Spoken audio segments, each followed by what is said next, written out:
Nós estamos estudando um tema muito importante, ele continua sendo Deus. E o tema que me foi dado hoje pelo pastor Roberto é um tema muito desafiador, mas muito presente na vida da gente. Eu não sei se está certo, eu acho que assim está off, assim está on. Ok. É um tempo muito presente na vida da gente, que é o que os irmãos estão vendo aí, né, na TV. O Deus que ensina como lidar com a ansiedade. Irmãos, levem a sério isso. Levem a sério isso. A ansiedade é uma coisa muito séria, muito séria. E tem alcançado a vida de muitas pessoas, muitas pessoas, muitas pessoas.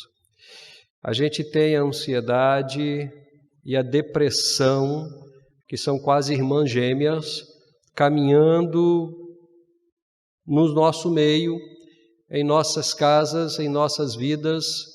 Hoje, então, em função até do momento que estamos vivendo, né, muito mais contundentemente, muito mais cruelmente, o índice de pessoas com ansiedade, com depressão, principalmente com ansiedade e depressão, síndrome do pânico também, mas ansiedade e depressão, o índice tem subido assustadoramente e tem alcançado todas as pessoas, inclusive os cristãos. Nós não estamos isentos, não, desse movimento, desse sintoma.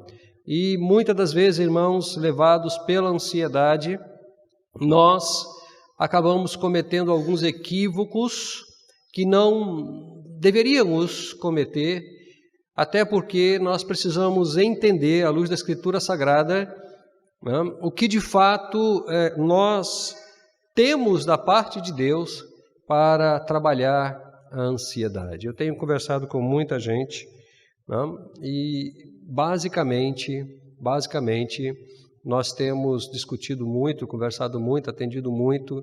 Basicamente, os sintomas são ansiedade e depressão, ansiedade e depressão. Eu estou me especializando no curso que estou fazendo de psicanálise em depressão, porque a quantidade de pessoas deprimidas com quem nós estamos lidando e no município de São Gonçalo é muito grande, muito grande. E dada a situação, irmãos, do nível de ansiedade ou da depressão, a pessoa pode chegar, inclusive, ao suicídio. Então, nós precisamos, como igreja, compreender como funciona isso, né, e o que a Bíblia tem para nos ensinar. Por isso, eu queria convidar os irmãos a abrir a Bíblia. Em Lucas, capítulo 12, nós vamos ler dos versos 22 até o 34.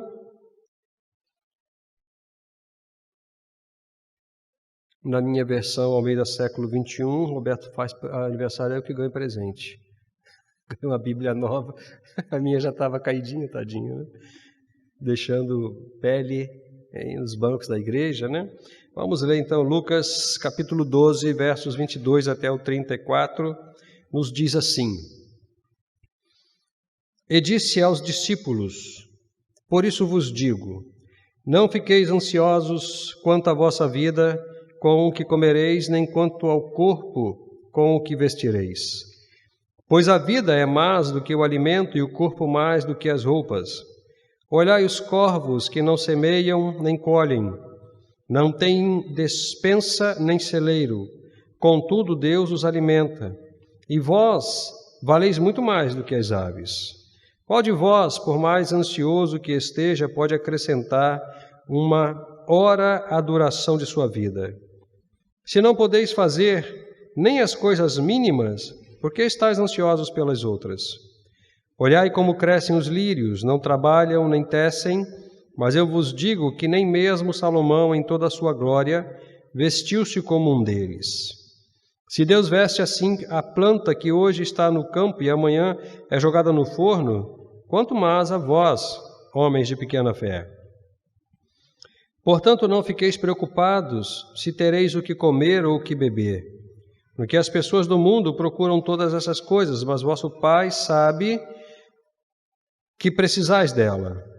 Antes, buscai o seu reino, e essas coisas vos serão acrescentadas. Não temas, ó pequeno rebanho, porque é do agrado do vosso Pai dar-vos o reino.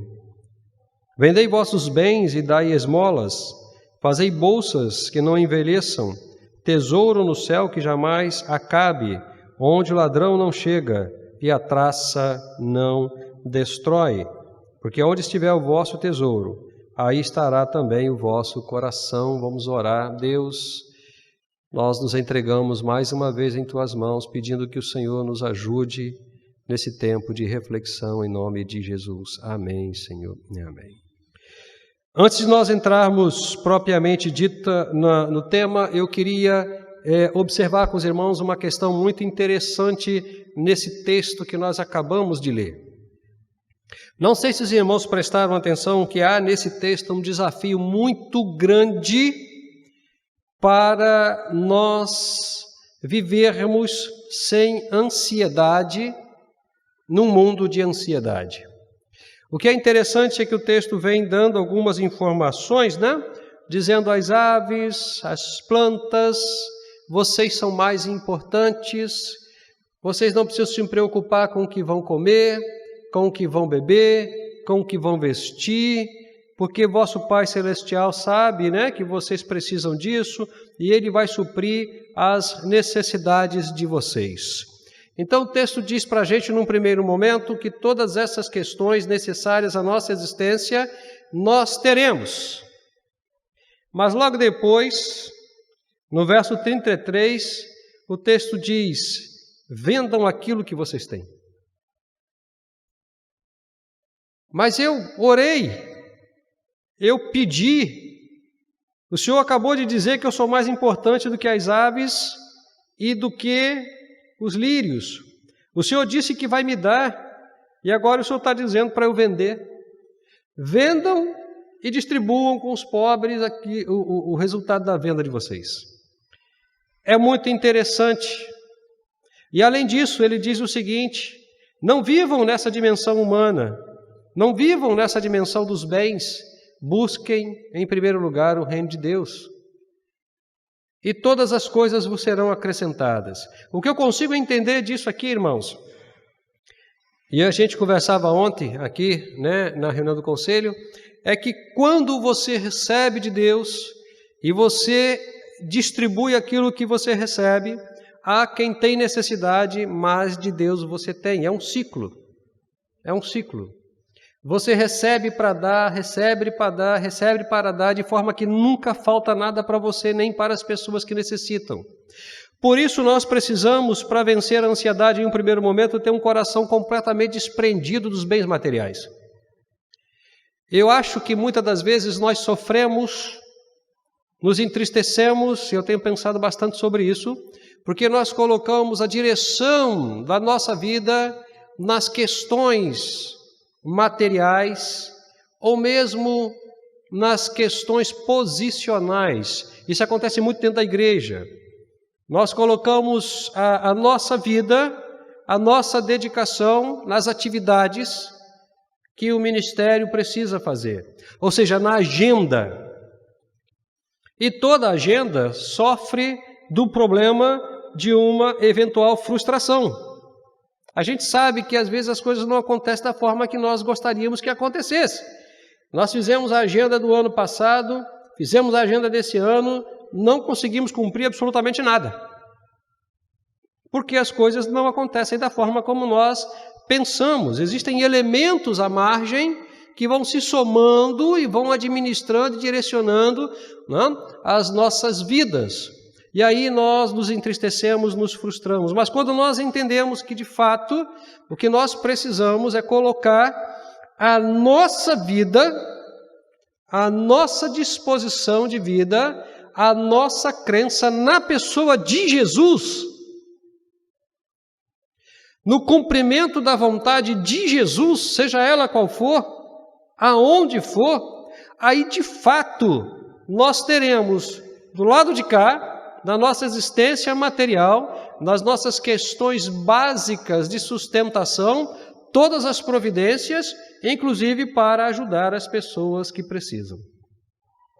Quando nós virarmos a chave e entendermos que a direção da nossa vida deve estar completamente voltada para Cristo, e somente Cristo, e nada mais do que Cristo, para vivermos, falarmos, andarmos, pensarmos, olharmos, comermos, bebermos, dormirmos como Cristo, fazendo jus de fato à alcunha de cristão, pequenos cristos caminhando sobre a terra, nós seremos identificados como nosso mestre, como o povo de Antioquia, e de fato teremos condição de sustento e não viveremos, ou pelo menos não deveríamos viver ansiosos.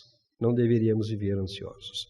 Mas a ansiedade, irmãos, é uma questão muito séria, porque pode ser que você não seja ansioso, mas eu tenho certeza que você conhece muita gente que é ansiosa. E nós precisamos, então, compreender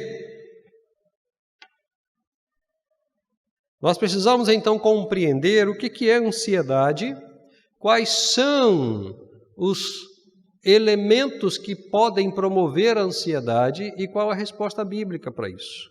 E é o que nós conversaremos essa noite de uma forma bem objetiva.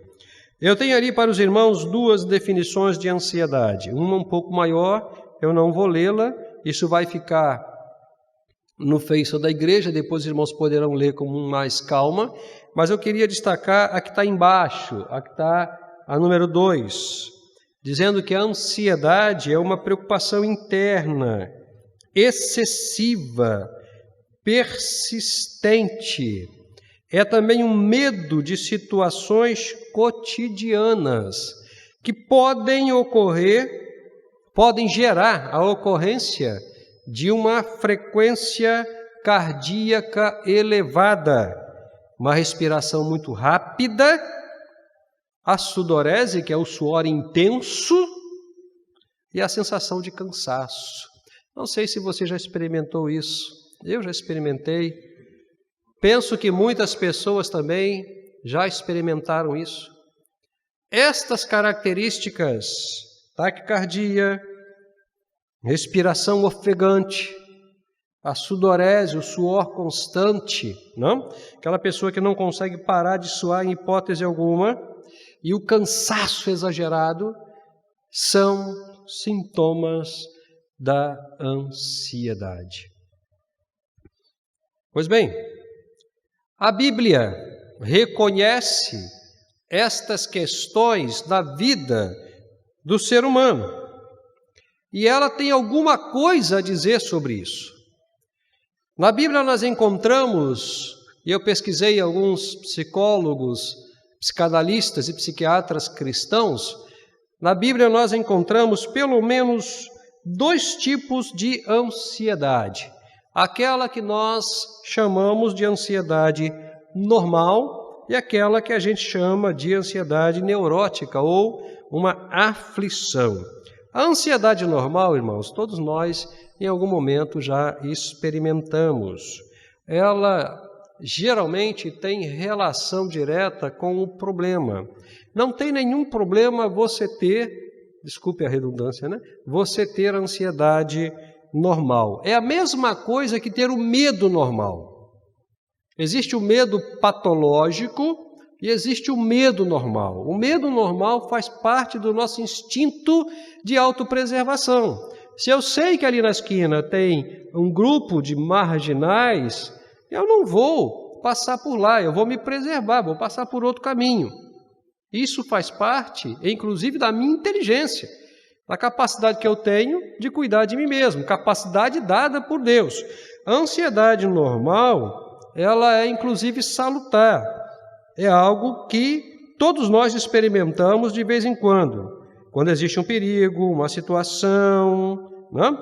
Essa ansiedade, ela é percebida e ela pode ser controlada pela gente. A gente consegue controlar isso, porque a gente sabe que ela é proporcional ao problema. Então, se a gente consegue evitar o problema, a gente consegue evitar a ansiedade. Porém, a Bíblia também reconhece outro tipo de ansiedade, que é a aflição. Esse mesmo texto nós temos também no Evangelho de Mateus. No texto original, nós não temos a palavra ansioso. No texto original, nós temos a seguinte expressão: não andeis aflitos por coisa alguma. A aflição é alguma coisa que rouba de nós a paz, a tranquilidade e coloca em nós o excesso, o exagero pela solução do problema. Esta é uma questão muito séria que tem acometido muitas pessoas. A ansiedade neurótica envolve sensações extremamente exageradas de impotência. Sabe aquela coisa que você está sentindo, né? Você está sofrendo, você está aflito, mas que você não vê saída, você não vê solução, você não consegue achar um caminho, você se sente impotente diante dessa situação? Isso é aflição. A ansiedade neurótica, ou aflição, ela é completamente desproporcional ao perigo. Logo, não tem como você controlá-la. Não existe a menor possibilidade. É ela que te controla. É ela que te governa. É ela que mexe nas suas emoções. Geralmente, irmãos, você vê essas pessoas inquietas, sem nenhuma possibilidade de descansar a mente, o corpo. Por isso elas estão sempre exageradamente cansadas, desgastadas, por conta da energia que é despendida no excesso de preocupação, na aflição. O desgaste emocional é muito grande. Muito grande. Sem contar que, isso não está no estudo, me veio à memória aqui agora, sem contar que, em função dessa aflição, desse desgaste emocional, dessa neurose, dessa ansiedade, outras doenças podem aparecer. Uma gastrite que pode virar úlcera, um problema cardíaco, dores de cabeça, pressão que pode alterar, e uma série de outras doenças que vão surgindo no corpo em função da ansiedade, da aflição, da necessidade de resolver um problema que a gente se sente impossibilitado de resolver. Mas a Bíblia não deixa a gente jogado às traças. A Bíblia nos orienta como proceder e o que fazer para resolver essa questão. Eu queria abrir um parênteses, irmãos, porque uma das coisas que a gente tem aprendido por prestar atenção no comportamento das pessoas e nas conversas que a gente tem, é que quase que a totalidade de nós não vivemos uma vida cristã de acordo com aquilo que professamos. Nós falamos uma coisa, professamos uma coisa, acreditamos piamente nesta coisa que professamos, mas vivemos de forma diferente. Os irmãos vão ver mais para frente que um dos elementos causadores da ansiedade é a crença. A crença pode gerar ansiedade. A Bíblia nos mostra, por exemplo, que no Sermão do Monte, Jesus, preocupado com a natureza humana, preocupado com as possibilidades de desgaste da natureza humana, porque ele sabia perfeitamente que uma pessoa desgastada emocionalmente, ela não tem a menor condição de servir de forma saudável a Jesus Cristo. O irmão Luiz fez menção aqui de uma coisa muito bonita, Quando houve a possibilidade da cirurgia, ele orou e falou com Deus: é o templo do Espírito Santo, Senhor. Não deixa que abram o templo que pertence ao Senhor. Isso é verdade. De fato é verdade. Só que um templo mal trabalhado, um templo cansado, um templo desgastado emocionalmente, um templo aflito também não tem condições de servir Jesus de forma correta. É por isso que comumente a gente escuta as pessoas dizendo: eu estou desanimada, eu estou triste, eu estou sem força, porque ainda não conseguiu estabelecer uma relação de coerência entre aquilo que de fato acredita e a prática daquilo que acredita. Nós nos desgastamos com muito mais facilidade do que deveríamos nos desgastar normalmente. E aí Jesus, obviamente, conhecendo muito bem a natureza humana, ele dá uma direção muito contundente, muito radical, muito séria. Ele meio que fecha a questão em cima disso e fala: não andeis ansiosos, não andeis aflitos, não se desgastem emocionalmente, vocês não precisam fazer isso. No Sermão do Monte, Jesus ensinou claramente que não devemos andar aflitos acerca do futuro. O futuro não chegou ainda, por isso é que ele é futuro. Não devemos andar aflitos em função das nossas necessidades básicas. Jesus falou que nós temos um Pai celestial, vosso Pai que está no céu sabe. Uma das coisas que nós precisamos colocar meio que na linha da coerência é o fato de que, se realmente entendemos, acreditamos que temos um Pai no céu e que Ele cuida de nós, nós precisamos viver de forma que Ele esteja cuidando de nós. Temos um Pai celestial que conhece as nossas necessidades, conhece as nossas dores, sabe do que precisamos e Ele vai prover o que nós precisamos. Davi falou isso: fui moço, sou velho, caminhei muito, andei muito, mas eu nunca vi o justo mendigar o pão. Deixe-me contar uma experiência para os irmãos que aconteceu comigo. Eu nem era casado ainda, então há 30 anos atrás, um pouco mais, se eu não estou equivocado. Eu fui morar em Coronel Fabriciano, não sei se os irmãos conhecem Coronel Fabriciano, uma cidade ao lado de Ipatingas, não sei se os irmãos conhecem Ipatingas, Minas Gerais. Ipatingas e Fabriciano, cidade industrial onde tem a Usiminas, uma das maiores usinas de minério do país. E eu fui morar num seminário interno. E lá nós não pagávamos em espécie o seminário. Eu fui fazer um curso de missões 2 anos lá. Solteiro, podia fazer, né? E a gente pagava com trabalho. E era uma vida muito dura, porque eu morava na fazenda do seminário. E nós saíamos da fazenda e andávamos uma distância mais ou menos de Alcântara a Niterói, na carroceria de um caminhão, uma carroceria de aço, às 5h30 da manhã. Mais ou menos 20 homens ali para ir para o seminário. E quando chegávamos no seminário, nós íamos tomar café. E, acabado o café, a gente ia trabalhar. A gente pagava o seminário com o trabalho.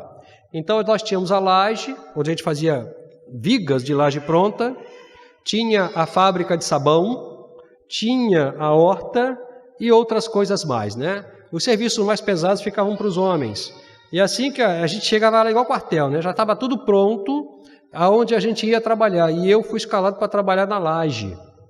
E eu não sei quantos irmãos aqui já tiveram a experiência de trabalhar com viga de laje pronta. Eu não sei se Gustavo, que é engenheiro, sabe como é que faz. A gente virava o concreto na betoneira e tinha as formas, e aquelas formas eram enormes, pesadas. Nós colocávamos numa mesa, uma mesa com molas embaixo, colocávamos o vergalhão e tínhamos que segurar aquilo, porque a mesa vibrava para poder assentar o concreto. E ela vibrava forte. E nós segurávamos aquilo. E depois tirava aquilo dali, mais ou menos uns 35 quilos, e colocávamos para secar. E eram mais ou menos assim, a gente tinha uma meta, e era mais ou menos 40, 50 vigas daquela que tinham que ser feita, porque depois ia para o caminhão para vender, porque era dessa forma que o seminário comprava os alimentos, as coisas para poder dar para os seminaristas, né? E eu não sei se os irmãos sabem, nada contra os mineiros, mas eu prefiro os gaúchos, que gostam de churrasco. O mineiro gosta muito de couve, né, de canjiquinha, angu, né? O baiano gosta de pimenta, né? E aí, a gente acostumado, né? Gaúcho, tinha gente do Brasil inteiro, não? Você imagina, quando dava meio-dia, o desespero da fome, parecia campo de concentração. A gente ia correndo, porque tinha 1 hora para almoçar, porque 2 horas tinha que entrar para o estudo. E a gente entrava para o estudo todo sujo de cimento, de concreto, de tudo, né? Só ia tomar banho lá para as 10 horas da noite. 11 horas apagava a luz. Falei, caramba, eu estou em Auschwitz, né? Não é possível isso, não? O desespero para comer. E às vezes, irmãos, a comida era racionada, estava certinho para aquela quantidade de gente. E eu nunca mais esqueço de um dia que eu estava com muita fome. Muita fome, muita fome. E meus irmãos, o almoço daquele dia era canjiquinha com couve.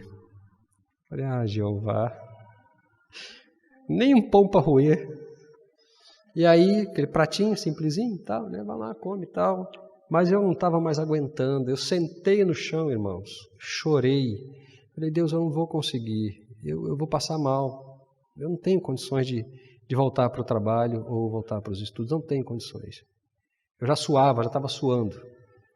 Quando eu levantei a cabeça, estava um rapaz na minha frente com um prato de comida e falou, você quer essa comida que eu não estou com fome não? Falei, claro que eu quero, me dá para cá, né? E caí dentro, né? Aí depois chegou uma menina, quer um pão? Uma mineira que estava lá, muito amiga, mas o povo mineiro é muito bom, né?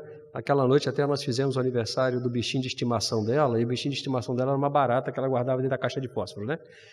E foi uma coisa espetacular, eu comi bastante e pude trabalhar. Nunca um servo de Deus passou necessidade. Por mais simples que seja. Meus queridos, mas vamos identificar algumas causas da ansiedade, porque identificando algumas causas da ansiedade, nós podemos trabalhá-la bem. Existem muitas, mas eu coloquei algumas ali. Perigo.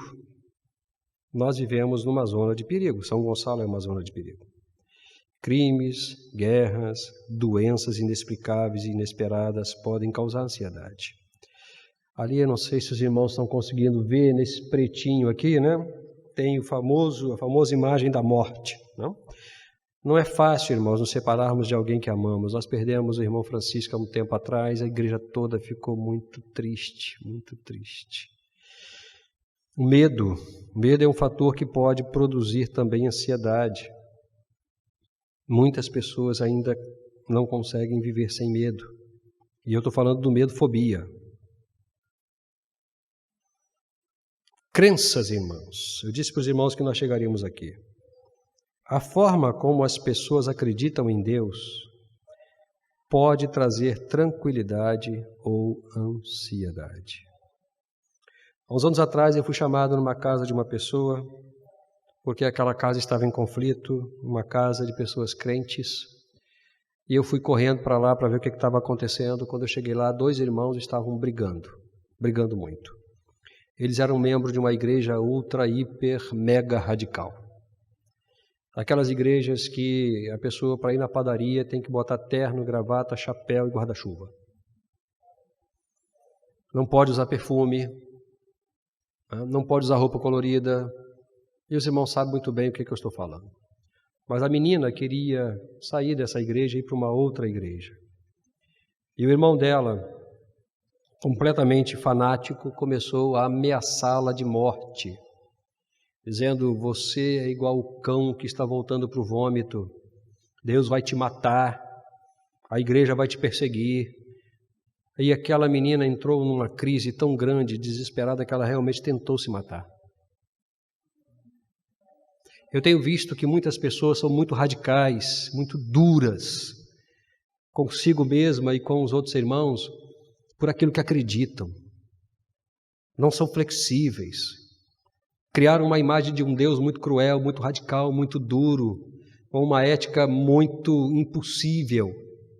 Não pode isso, não pode aquilo, não faz isso, não faz aquilo, né? Não coma isso, não coma aquilo. Paulo fala sobre isso, né? Que nós não devemos estar debaixo de determinadas escravidões, como não faça, não toque, não beba, e etc. e tal. Eu tenho visto, irmãos, que muitas pessoas têm tido problemas sérios, têm entrado em angústia. Eu acho que fugiu lá. Né? Tira e coloca de novo, por favor. Obrigado, Daniel.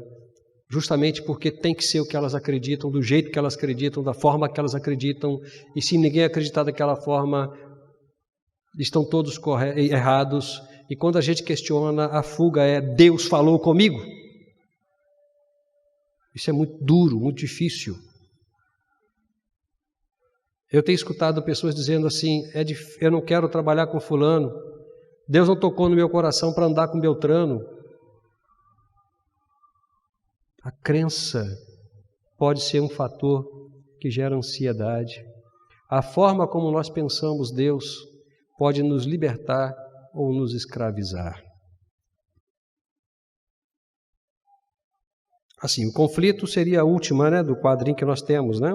Quando dois ou mais fatores exercem pressão sobre uma pessoa, desenvolve-se uma sensação de incerteza que geralmente leva à ansiedade. Já viram aquela pessoa que não consegue tomar uma decisão? Ela não consegue tomar uma decisão.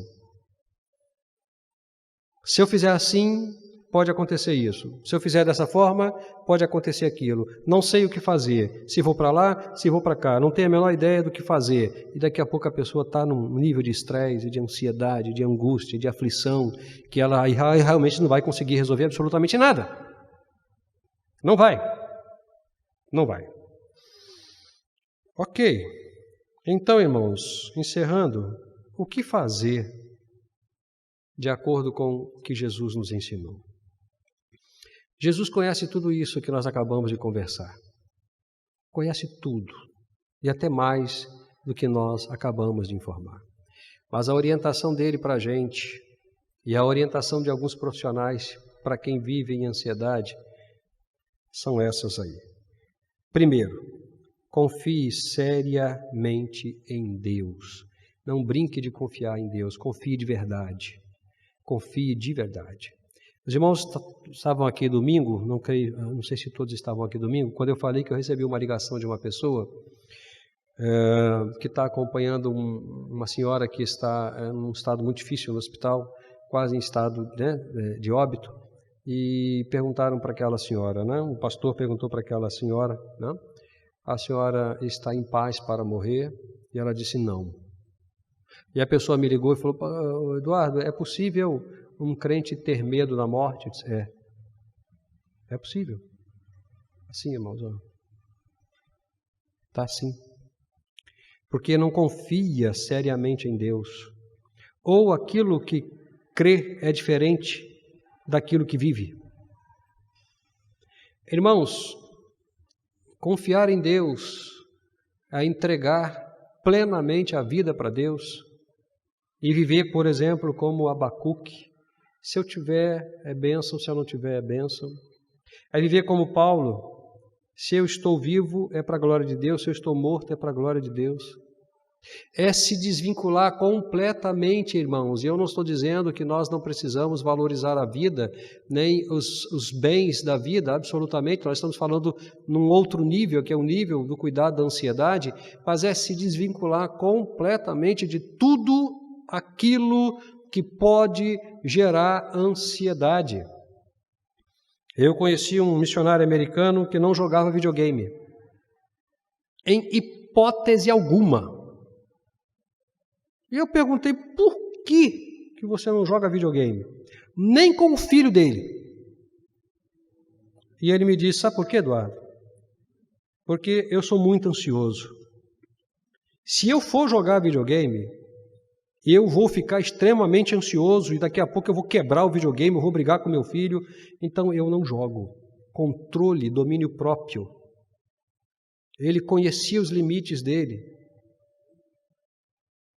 Ele conhecia os limites deles. Eu não jogo porque eu sei que daqui a pouco eu vou quebrar o videogame. Nós precisamos pensar com seriedade nisso, irmãos. Porque às vezes, por confiar de forma errada em Deus, nós queremos fazer coisas que estão além da nossa condição. Vou fazer pela fé. E aí se arrebenta. Aí tem problema. Então confie seriamente em Deus.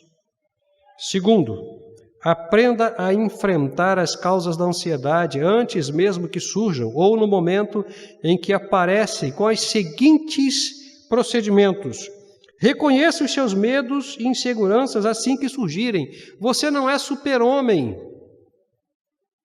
Se você está com medo, você está com medo. Se você está inseguro, você está inseguro. Conversando com uma pessoa, ela me disse o seguinte, eu às vezes fico perguntando para Deus, e eu estou até pecando, né? Porque estou questionando Deus. Eu falei, quem te disse isso? Quem disse que não se pode questionar Deus? Quem disse isso? Imagina um homem que chega diante de Deus, para diante de Deus, cruza o braço e diz assim, que história é essa? Se o Senhor não abençoar esse povo, risca meu nome do livro da vida. Imagina se Deus leva a sério.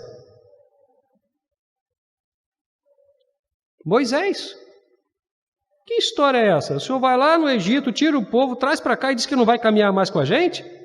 Eu não vou dar um passo se o Senhor não for caminhar com a gente. E se não caminhar, tira meu nome daí. Você tem noção do que é isso? Um ser humano chegando diante de Deus e desafiando Deus? Então, irmãos, quem disse que não pode questionar Deus? Quem disse que não pode chegar diante de Deus e dizer, olha, estou com medo, estou inseguro, me ajuda aí. Quem disse isso? Pode sim, irmão. Você é humano. Não queira ser super-homem. Não queira ir além das suas condições. O caminho para a cura inicia com o reconhecimento da doença. Se você desprezar a doença, ela acaba com você. Então, reconheça os seus limites. Converse sobre os seus limites, sobre os seus problemas, né? Com pessoas de confiança, se você achar que dá para fazer isso. Às vezes, irmãos, a gente precisa de alguém para conversar, para abrir o coração. Ficar segurando só para a gente faz mal. Procura uma pessoa. Às vezes no gabinete a gente faz isso. Não é porque a gente quer saber da vida da pessoa, não. Mas a gente sabe qual é o caminho das pedras para ir lá dentro do coração e buscar o problema e trazer para fora para ajudar a pessoa a se curar. Mas a pessoa não abre. Uma psicóloga chegou para mim e falou, pastor, eu não vou mais atender crente. Por quê? Porque a coisa mais difícil do mundo é um crente falar para mim, que sou uma profissional, o que ele está passando. Eu faço de tudo, mas ele não abre. Então eu não vou atender mais crente. Eu não sei, parece que a gente tem vergonha de dizer, pequei, estou com medo. Crente não é super-homem. Crente é pessoa normal, como todo mundo. Procure alguém de confiança, se você entende que dá para fazer isso. Peça ajuda a Deus para suprir as suas necessidades. Fale com Deus. Aprenda a se comunicar melhor com as pessoas. Tem gente que não fala com ninguém. Não gosta de falar com ninguém. É carrancudo, fica fechado, é até difícil chegar perto da pessoa. Ela está sofrendo, mas ela não abre.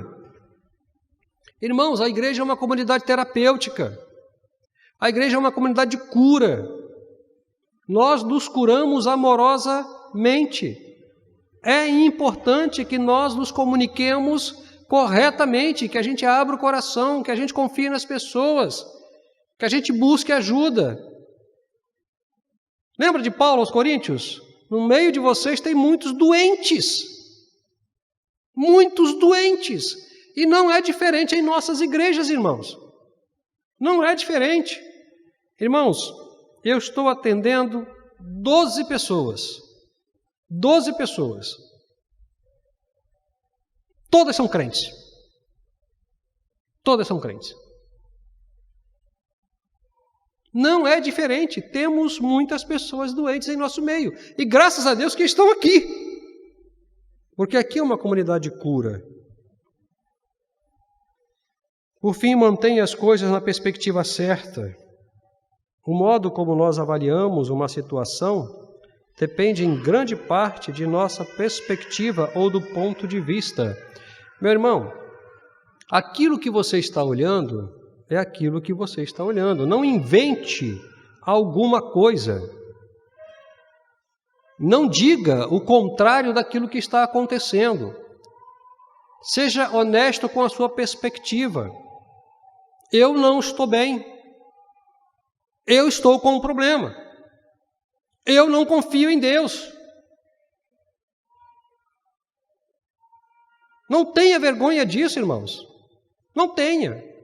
O caminho da cura se inicia pelo reconhecimento e aceitação da doença, mas também pelo processo